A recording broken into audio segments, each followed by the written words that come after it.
Organization chart of the Bureau of Customs.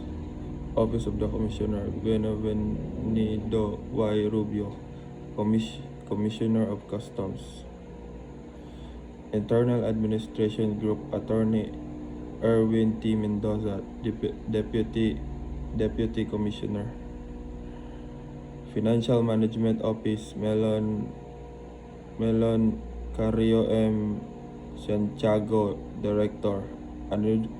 Administration Office, John M. Simon, Director. Assessment and Operations Coordinating Group, Attorney Vener S. Bacunra, Deputy Commissioner. Import and Assessment Service, Bleside M. Balagtas, Director. Port Operation Service, Attorney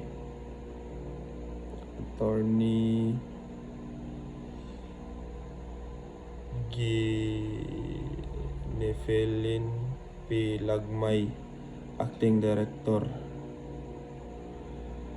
Revenue Collection Monitoring Group, Attorney Clarence S. Dizon, Deputy Commissioner. Legal Service, Attorney Tristan Armado III, Director.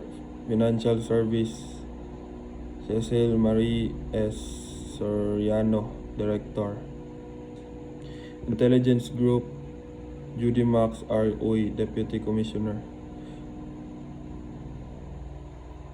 Customs Intelligence and Investigation Service, Vernie Y. Encio, Director. Enforcement Group, Attorney Teddy Sandy S. Rabal, Deputy Commissioner. Enforcement and Security Service, Isabelo A.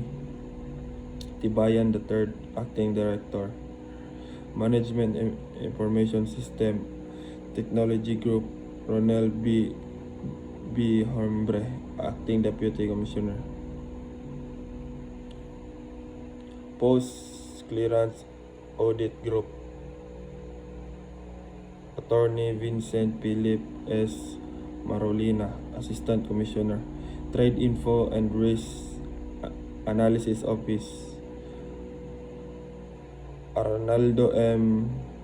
Saufong, Director. Compliance Assessment Office, Attorney Manuel A. Subilto, Jr., Director.